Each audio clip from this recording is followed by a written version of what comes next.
10:30. Arrival. The boat gave a big shudder. Seems we've docked at the harbor. The boat driver came out and jumped to the pier with a mooring rope. A large man in the tuxedo was there waiting for us with a big, warm, smiling face and God, hey! Bryan, cute, stop it. I didn't know him, but judging by his clothes, I guess he was a servant at the Ushinomiya head house.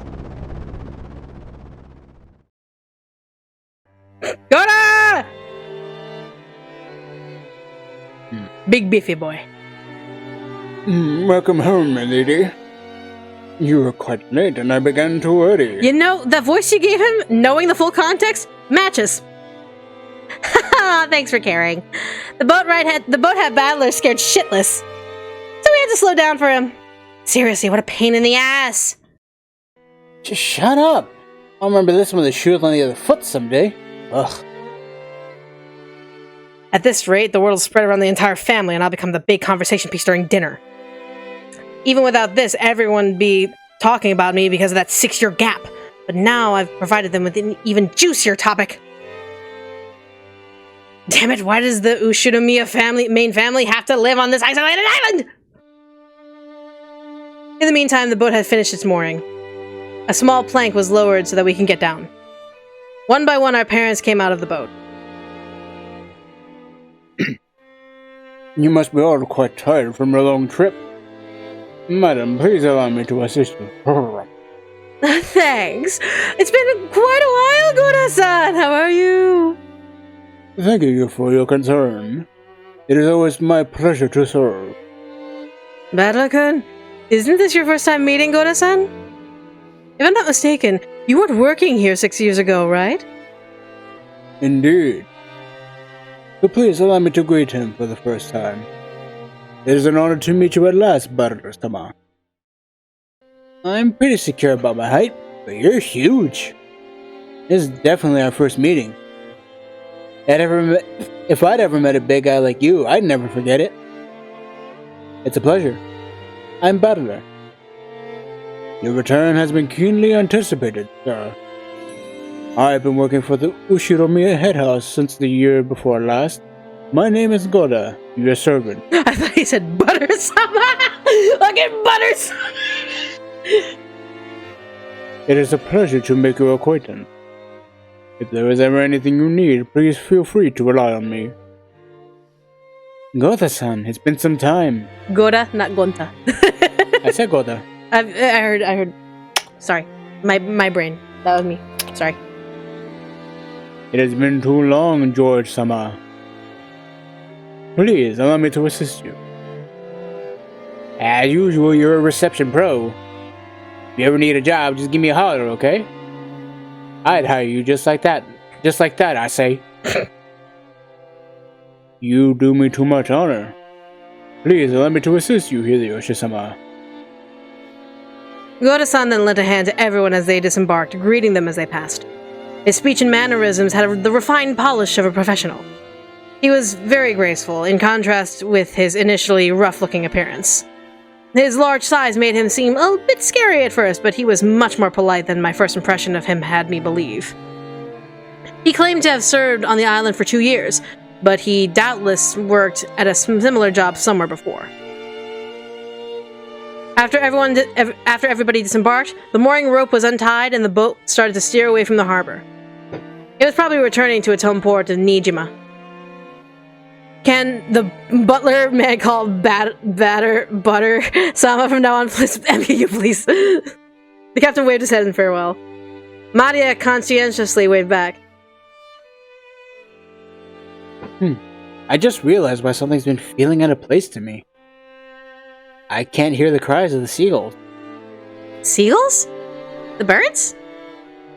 No, the band. I remember that whenever we came to the island, the seagulls were always welcomed us with their lively "nya nya, mine, cries, mine. And because of that, whenever I hear the cries of the seagulls in any other place, I get the feeling that I've come to a family conference. Except for the small part of the island where those of the Ushinomiya head house live, Rokkanjima had been left uncultivated. apparently transforming into a paradise for wild birds. Seemingly, some cliff face or other had become home to a huge seagull colony, so this island was always full of them. Since those seagulls didn't come to greet us, I felt a bit lonely. What's wrong, Battler-kun? Oh, Auntie Rosa. That's nothing really. I was just saying I can't hear the seagulls, so it kind of feels a bit lonely. Oh, you're right. They're all so lively, but I can't see hide or hair of one today. Why no seagulls? Maybe it's because the seagulls were having a gathering somewhere, too? Maria, did you want to see the seagulls? Wanted to. What happened for them all to disappear? Maybe Jessica made all of them into shish kebabs and ate them? The hell? Don't say disturbing stuff like that! Look at Maria, you get Maria all confused! Jessica One-chan made them into shish kebabs! Made them into shish kebabs! I did not! Why the hell would I do something like that? That's right. Jessica made them into shish kebabs. Skin and meatballs, liver and onion. Swimming meatballs! Liver and onion!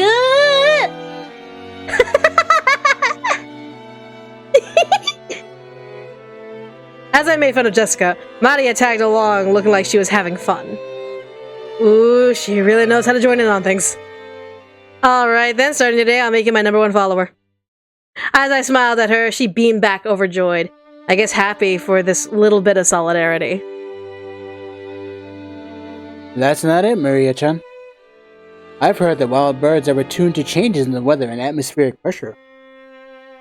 And it looks like the weather will get worse around tonight. It's possible they hurried back to their nest. Not kebabs? Jessica One-chan didn't make them into kebabs? I did not! I told you I wouldn't do stuff like that! Alright, Battler, you admit right now you lied. Battler-kun? Maria-chan is a naive girl, so she takes even jokes seriously. You should choose your jokes more carefully. George Aniki gently scolded me. Even though I outstripped Aniki in height, he still commanded respect as my elder. No choice but to obediently apologize. Hey. My bad. Maria, that just now was a joke. It's just today the seagulls are all quiet in their nest. Battler lie? George One-chan true? I was having fun, but you were actually just tricking me? Her pure eyes seemed to accuse me. Maybe I went a little overboard with her after all. Yeah, that's right. What George Aniki said is true. The weather is bad, so they probably went home for today. It doesn't mean they're gone, does it? Right, Auntie? That's right. Tomorrow, when the weather gets better, I'm sure they'll come back and let you hear their mine cries.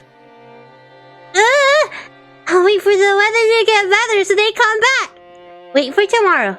Wait for the weather to get better. Maria's moon lightened, and she started looking forward to tomorrow, when the seagulls would come back and fill the skies. Still, George Aniki really is amazing with taking care of kids. I think I remember Aniki taking good care of me as well when I was a brat 6 years ago. Aniki might have quite some talent for this kind of thing. George-kun, you're so amazing at taking care of kids. I think you could work in childcare. Yeah, it's like you were born to do that. To me, it seems more you than doing business in some company present office. Oh no. Childcare is a very respectable job of its own. It's not something you can do merely by liking children. You're truly modest, George-kun. But Battler-kun, you're quite good with children too, you know. Earlier, even if it was just for a time, Maria seemed to be having a lot of fun. Keep on playing with her like you did just now. Just choose the jokes carefully though, alright? Auntie Rosa winked at me, giggling a little. A real mother, I thought to myself, who's happy that Maria looks like she's having fun. Come on, Rosa. You're brats too. What the hell are you doing? Get a move on. Alright, we're coming. The old bastard was beckoning us to hurry up. We'd better get moving. It's not like it'd be too late to have the same discussion after we got our luggage in our rooms. Well then, everyone, I should lead you toward the guest house where you'll be staying. Please, this way. Goda-san called to everyone and started leading us. Kumasawa-san brought up the rear.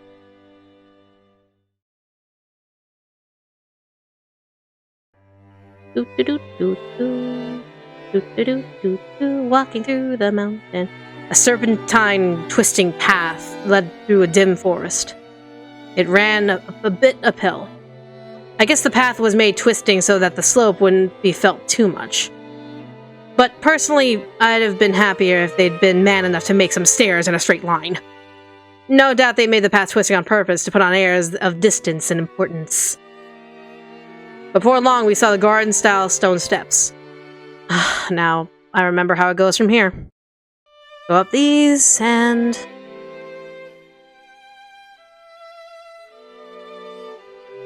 At the top of the stone steps, a beautiful guest house came into view.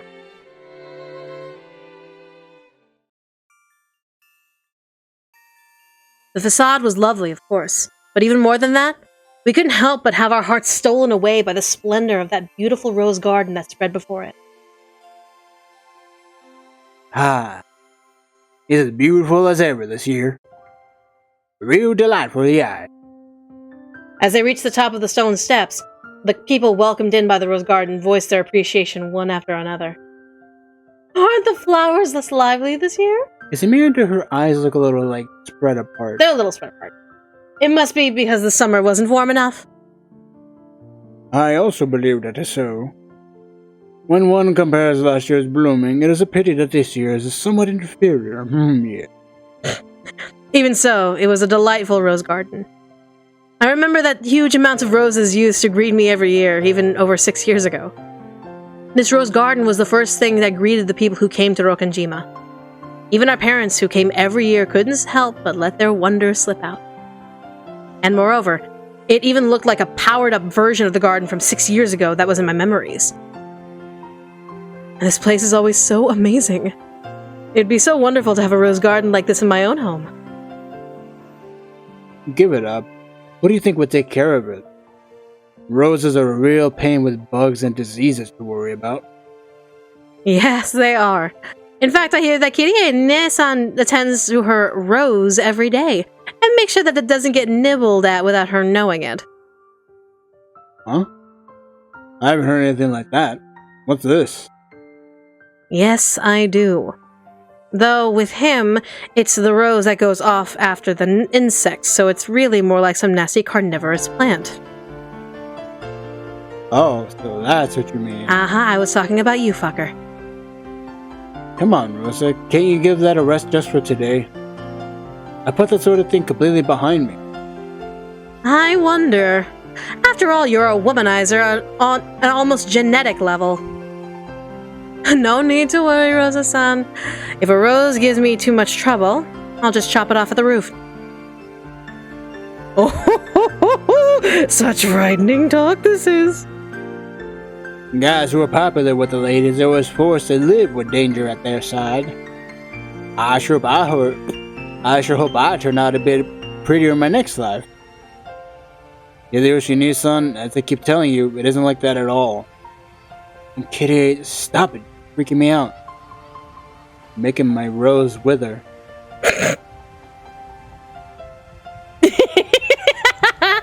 Hey, Maria-chan, look over here. These roses are especially magnificent. Roses are magnificent. Ugh! Smells pretty sweet. Look, this matches my elegance perfectly. Hey, cut it out! Maria's gonna imitate you and get hurt by the thorns! She yelled at me as I leaned in with an exaggerated gesture to smell the rose's scent. I thought she was overreacting, but when I turned around I saw Maria imitating my every movement, and thereby putting a broad smile on George Aniki's face. Hey now, Maria-chan, be careful. Rose thorns can hurt. George Oni-chan. This one rose is strange. Strange? What's wrong? Maria pointed to a single rose. I immediately understood why she found it odd. In the midst of all these magnificent roses, just one single rose was withering. There wasn't any particular reason. Some roses flourish and others wither. That's all there was to it, but Maria seemed very concerned about there being only one unhealthy rose in a group of healthy roses. She must be feeling somehow like it's been left out. So, you feel sad for this rose because it's the only one that isn't healthy? The others are all healthy, but this one's sad. Well, they all bloom and wither on their own. I bet the only reason that one withered now is because it bloomed earlier than any of the other roses. Yeah, that's right. It probably just bloomed all over the place, fulfilling its duty and went to rest. You shouldn't get so worked up about it. It seemed that Maria's pure, sensitive nature was making her feel some emotional pain for the rose that withered alone.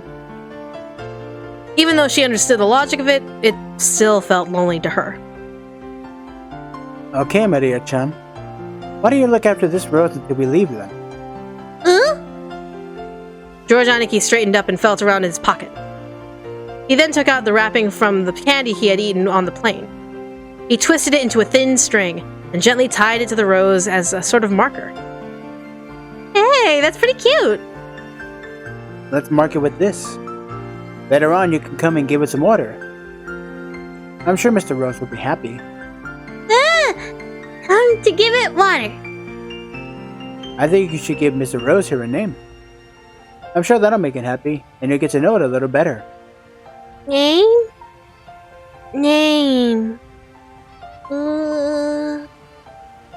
Though she still wore her usual sullen face, Maria crossed her arms and began to consider this intently. At the very least, she appeared to have been completely pulled out of her slump. Nice going, Aniki. George Nissan has always been really understanding. Can't help but respect him. Yeah. I guess that's just his gift. We gotta learn some lessons from him. Was this garden as fancy as this when you were a kid? It was only after I left the house it became this grand. Though I was more fond of the previous rustic garden. Nissan fiddles with it too much in his slightly questionable taste. It was much better the way it was before. Ava, you gotta think positive. No matter how it might have looked, this beauty now is something to be admired. I said admired. You'll be able to relax a lot better if you look at it that way. I didn't mean it like that. I was just saying I would have liked you to have seen the old, more wonderful garden as well. No, then everyone, if you please. I shall be guiding you to the room now. Goda-san called to everyone as if to ask if we were ready. But our hearts had been completely stolen away by the Rose Garden after a year of absence, and we didn't lend him an ear. Since we weren't in a travel group, it wasn't like we had a strict schedule to follow. Besides, for our parents, this was our fond old birth home they had returned to, so they felt no obligation to be pressured by anyone. Understanding the situation, Goda-san continued to wait, with a wide smile, for our parents to lose interest in the roses, and tell him to guide us to the rooms.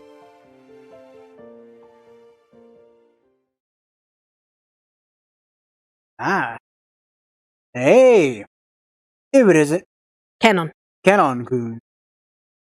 It's been so long. How you do? I say, how you doing? Uncle Hideyoshi suddenly shouted. In the direction he was waving, there was a slender boy. Meeting him right after a huge man like Goda probably emphasized his small stature. The boy was in the middle of transporting piled-up gardening tools and the like in a wheelbarrow. When he realized he was being called to stop, he set down the wheelbarrow, took his hat off, and bowed his head. Good afternoon. I figured he was probably younger than me. I realized by the general atmosphere surrounding him that he was a servant too. Though he did greet Uncle Hideyoshi back, he himself seemed like he might be unsociable. It was a greeting that lacked feeling. When Goda noticed that our interest had shifted towards him, he went to the boy's side and introduced him to us. Badula-sama, I shall introduce you. He is one of the servants who serve the Ushiromiya head house. Kanon, greet our guest. I am pleased to meet you. Your face certainly doesn't look like it, though. I am the servant, Kanon. Yep, my first impression wasn't wrong. He gave the feeling that he was unsociable, or maybe a bit of a poor speaker. In contrast with Goda-san, who was extraordinarily polished as a servant, it was impossible to not to feel the immaturity you'd expect of someone his age. When Goda-san urged him in a whisper to give more than an introduction, the boy named Kanon only cast his eyes downward. Kanon-san, could you perhaps give them a little more as greeting? I can't. Because we are furniture. Okay, you're already a little weird in my eyes. It seemed like he wasn't refusing to greet us out of spite, but rather, he gave the impression that he didn't know what else to add to his greeting, and so could do nothing other than stay silent. Kanon-kun's a man of few words. He might not be that sociable, but deep down he's a really good person. Don't get it wrong. You've been working here for 3 years, was it? So yeah, you've been here a year longer than Goda-san, right, Kanon-kun? Even though it was not like he'd made a super bad impression, Jessica hurriedly backed him up. I see. Apparently him being unsociable works against him all the time. Cool, nice to meet you. I'm Battler. I'm 18. How old are you? Oh, he is 18, okay. A silence, as if evaluating whether it was a question that must be answered or not. But here again, Jessica plowed ahead. If I remember correctly, he's 2 years younger than us, so 16, right? Yes, that is correct. It looked like if given a choice, he would have preferred not to tell us his age. Him not wanting to tell us his age was probably because he thought he would be looked down upon for it. I remember that when I was around his age, I hated being asked how old I was by adults. I see. 16, huh? That's gotta be a delicate time. In that case, I asked something I shouldn't have. I'm glad you're about our age. Just be cool and call me Battler. And I'll call you Kanon. Thank you very much. But just the sentiment is sufficient, Battler-sama. Jessica looked flustered for some reason. She seemed to think that my impression of Kanon was worsening because of his rejection. Well, I doubt a girl like Jessica understands his fretful male heart.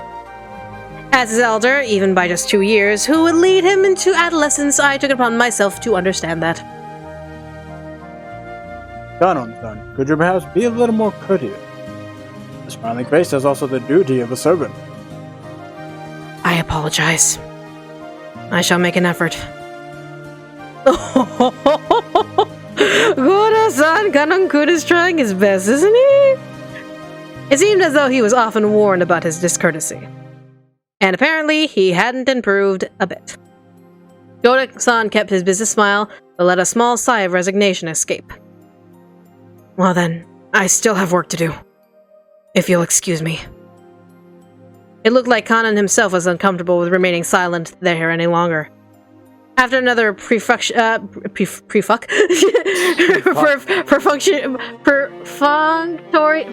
bow, he turned on his heels and started pushing the wheelbarrow again.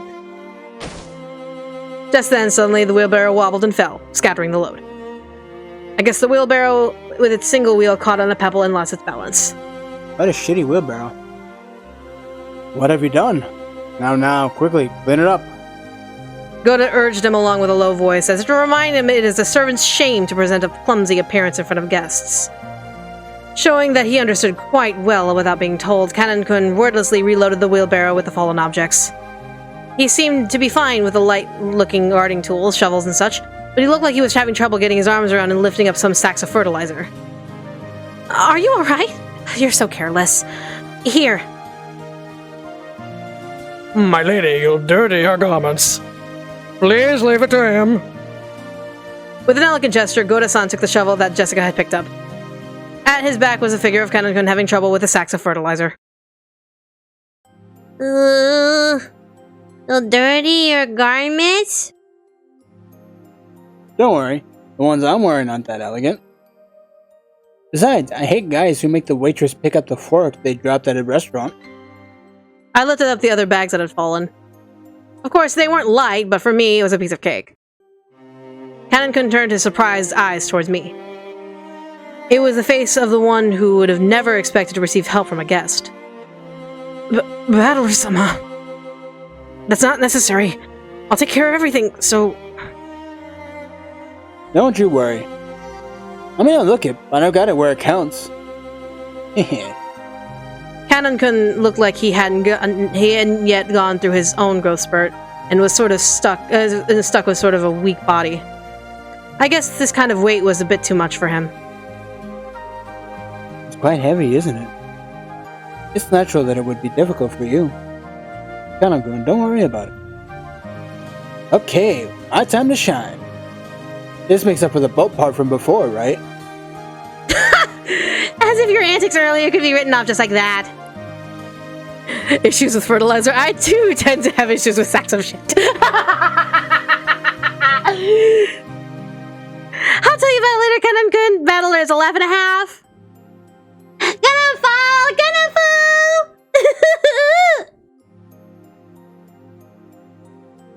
Banter made the job seem quick, and before I knew it, all the stuff had been piled back into the wheelbarrow.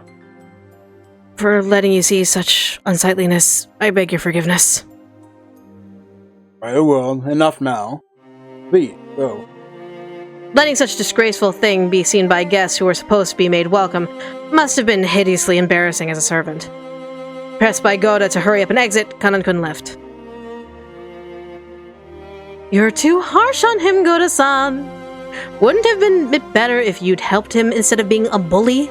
No. I mean, you are quite correct. I deeply implore your forgiveness. Without even a twitch in his smile, Goda-san apologized elegantly. Kanon-kun has a ton of things he's good at too. It's just that being young works against him all the time. It's a crying shame. I say it's a crying shame. It's a prickly age. You be nice to him. Keeping a tight lip is just what you want in a servant. Right, Kumasawa-san? Rudolph-sama, you truly are harsh. Make yourself some coffee. There is no servant as silent as I, of course. Everyone smiled wryly at that shameless lie. Even she herself didn't believe that, not in her wildest dreams. She said that to loosen us all up. Yeah, that's the kind of character Kumasawa Bachan used to be. The mood that had stiffened a little was clearing up in a twinkling, thanks to Kumasawa-san's cheerful smile. I'd like to put down the luggage soon. Goda-san, how are we to split up for our rooms? It shall be the same as last year. I shall guide you. Please, this way. We headed towards the trim and elegant guest house. This was going to be our temporary quarters for a night.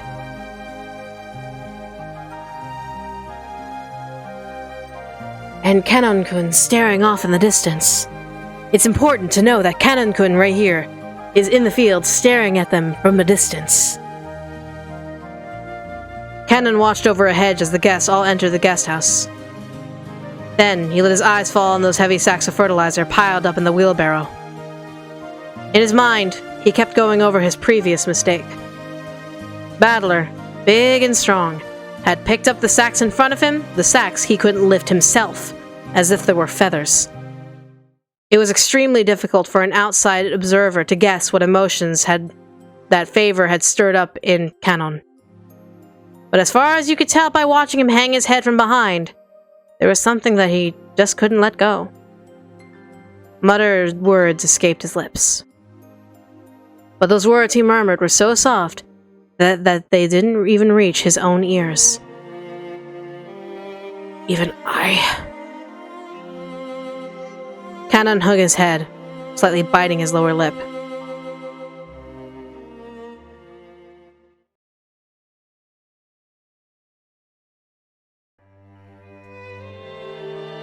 I remember the rose garden, but I don't remember this guest house at all.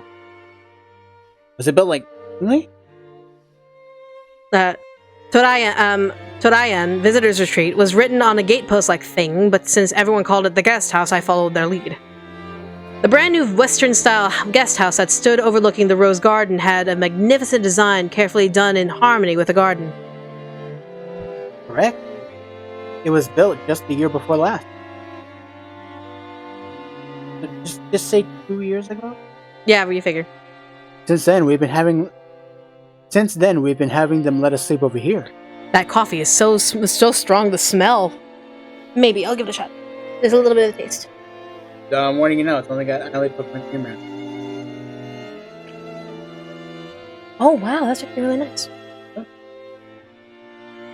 Sorry, Bryan has this new Colombian coffee, and so he really likes Colombian coffee, so I'm like, I've never really tasted it, so I had to try it, sorry.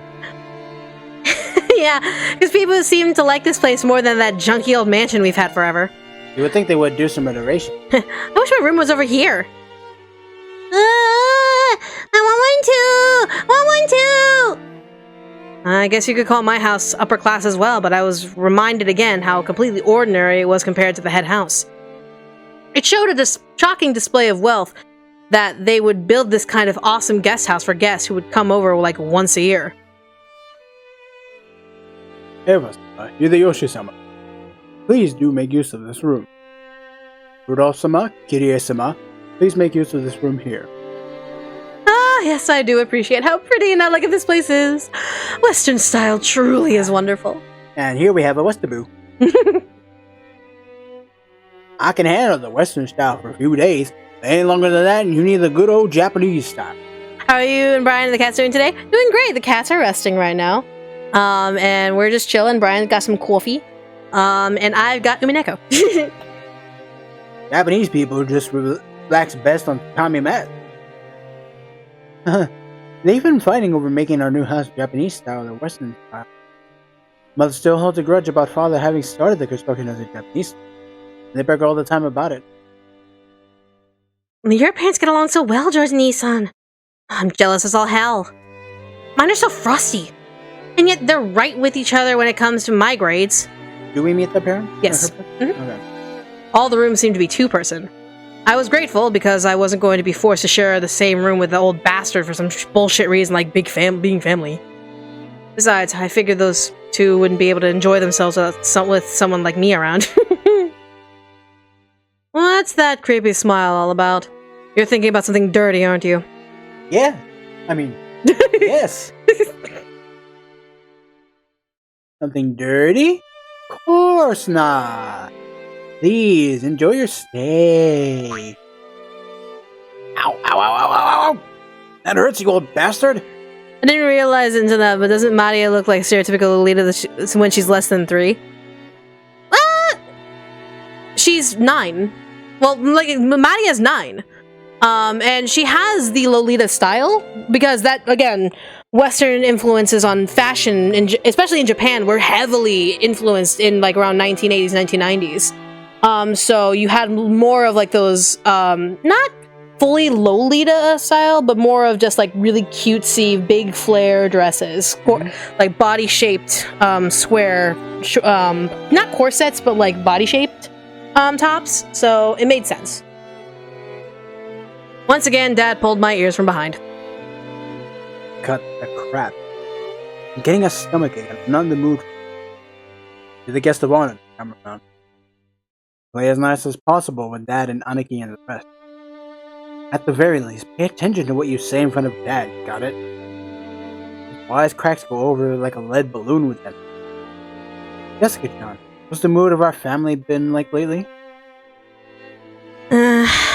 Same as last year, I guess? Considering they keep saying he's got 3 months left, he's as lively, grumpy, and irritable as ever. Meaning he's in his usual bad mood again this year. And the only one who's able to take care of him is Genji-san. It seems the master will only open his heart to Genji-san. Lately, us small people cannot even get an audience. He shut himself into his study again, probably doing nothing but that weird black magic of his. What he does for a hobby is his own damn business, but when he starts stinking up the place, it really gets on my nerves. He could just stay in that study and never come out again for all I care.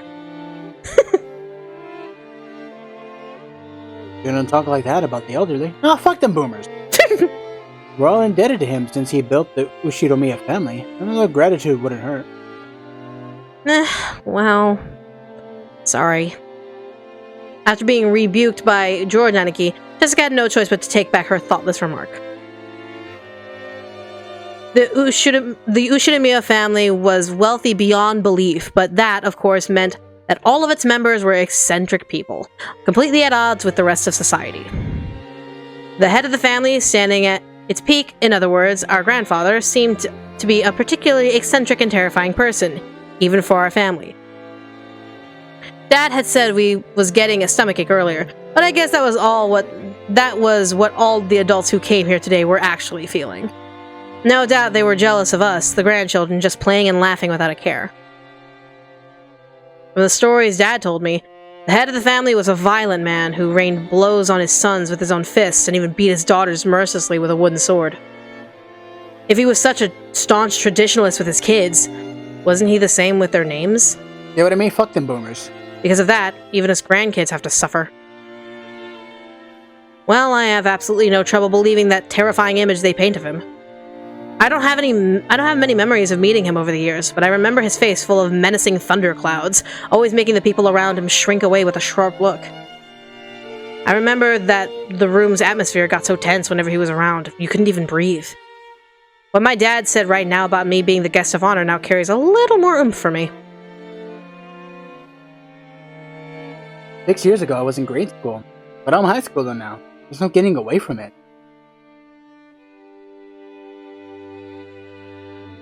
Because he is 12, so he would be 6th grade. Yeah, so technically still grade school, technically. 6, 7, 8? Yep, because he's 18. 7. He's 18 now, so he's, yeah.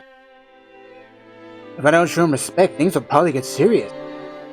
Ooh, scary. He does look frightening, but he's not completely terrifying. He's definitely never unfair. He's just not a pretty talker, that's all. But Jordan-san, you've been the family darling since forever because of your awesome grades, right? Grandfather treats us completely different. Like me, I've gotten slapped with a wooden sword. On my ass! On my ass! On my maidenly naked ass! Well, you're the heiress of the head house, Jessica-chan. Grandfather's giving you special... Because she's the heiress. Yeah, I know, but it's like... That still doesn't justify getting smacked on the ass with a wooden sword. Absolutely not. Like, I think we're all in agreement. Child abuse is bad.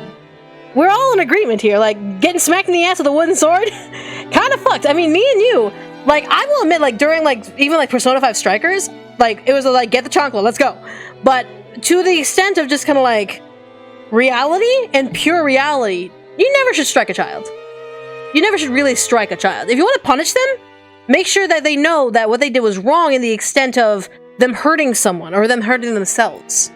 I mean, I don't know. There is a line, like, where if they really get out of control. Oh yeah, if they swing at you, like, if they swing hard at you with the intent to hurt you, all bets are off. Or, you know, bringing a gun to school. Yeah, that too. But it's like, yeah, like a slap on the wrist. Anything like that. Not like a wooden sword smacked over the butt. like all that stuff. Like, my goodness. You have to realize that his strictness shows how much he's expecting of you. Oh, come on! Seriously, I could just turn the succession over to you. I could just turn the succession over to you, Georgie-san. It's a bit of a heavy burden for me to carry. I think I already said it before, but Jessica is the daughter who will inherit the head house. The pressure on her shoulders must be different from us cousins of the branch families. Jessica Oni-chan, heavy? If I hold it, will it get lighter? Thanks. It's alright, it's not going to get pushed on you, Maria-chan. I'm going to bear that cross until my grave. Don't worry.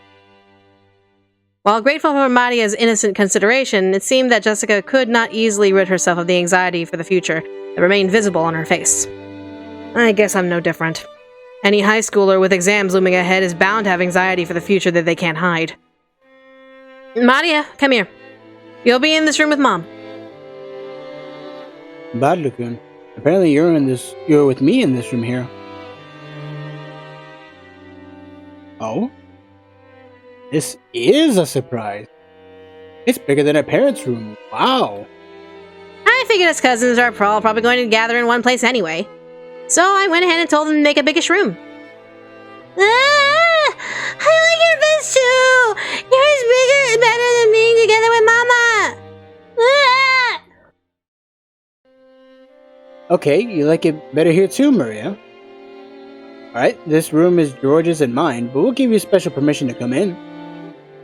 Keep it a secret from your mom, alright? Ah. Secret. Her mother, Auntie Rosa, was right behind her.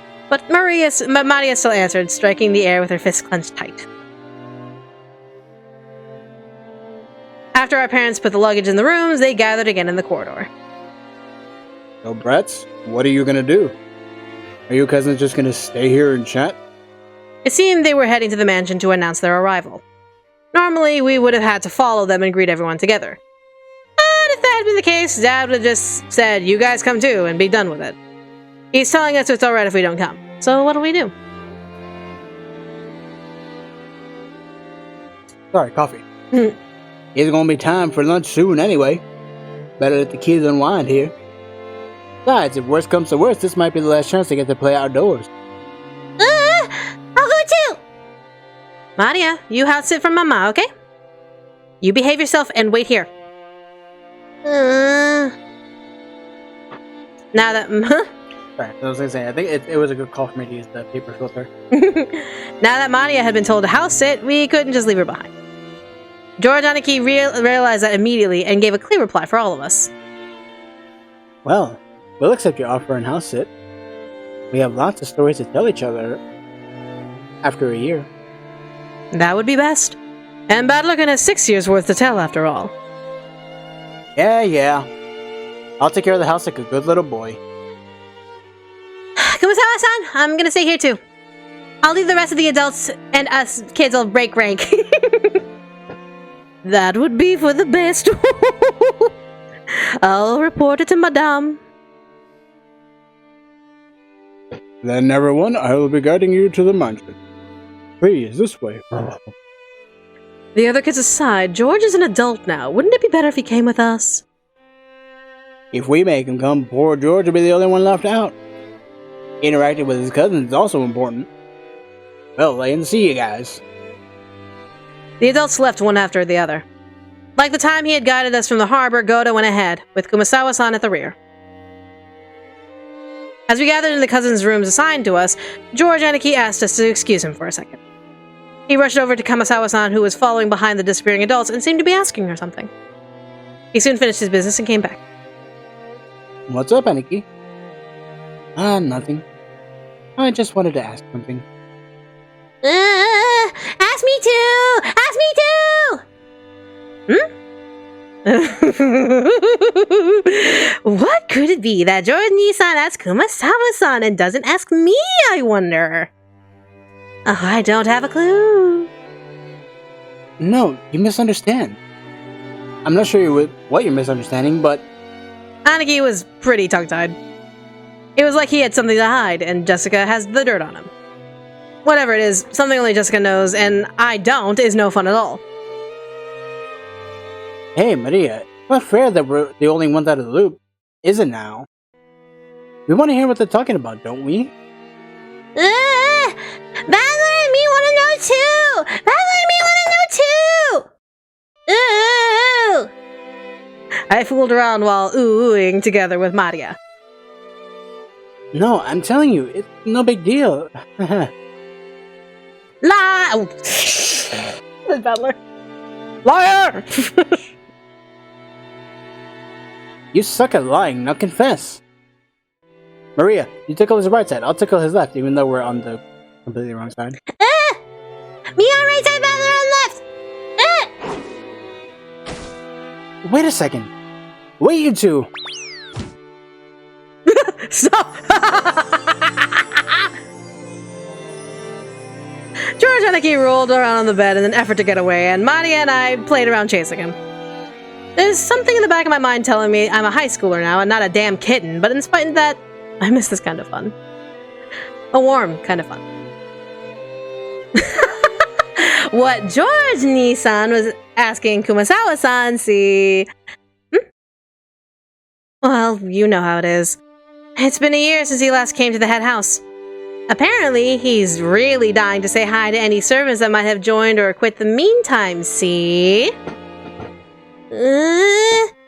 Say hi, I'll say hi too. What the hell? That's not anything to feel guilty about, Aniki. That's not it, is it? Mineya, don't be fooled. Aniki's still hiding something. Resume interrogation. Oh yeah!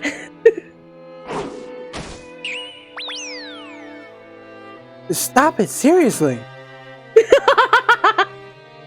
Mineya-chan, you two, stop already.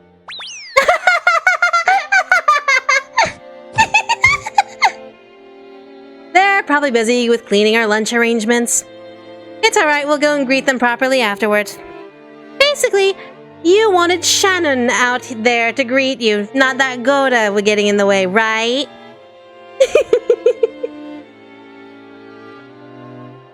Shannon? Shannon. Ah. I remember. That girl. She's still a servant now? How is she?